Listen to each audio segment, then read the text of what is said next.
তিন দ্বারা বিভাজ্য সংখ্যা কাকে বলে?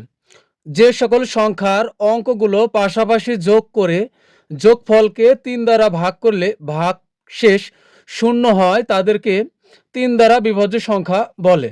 যেমন আমি যদি লিখি ১০৫, ১১১, ২৬১, ২৬৭, তারপর হলো ৩৩,৩৪৫, ১২,৩৫৭, এগুলোকে যদি আমি পাশাপাশি যোগ করি, যেমন এখানে আছে ১০৫, ১ আর ৫ যোগ করলে হবে ৬, তো ৬কে কিন্তু আমরা ৩ দ্বারা ভাগ করতে পারি, তার মানে হলো এটা ৩ দ্বারা বিভাজ্য সংখ্যা।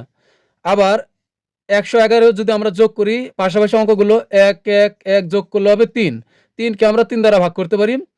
একইভাবে ২ আর ৬ যোগ করলে ৮, ৮ এর সাথে ১ যোগ করলে হবে ৯, তো ৯কে আমরা ৩ দ্বারা ভাগ করতে পারি। একইভাবে এখানে আছে ১২,৩৫৭, তো আমরা যদি ১ যোগ করি, ২ যোগ করি, ৩ যোগ করি, ৫ এবং ৭ যোগ করলে হবে ১৮, ১৮কে আমরা ৩ দ্বারা ভাগ করতে পারি।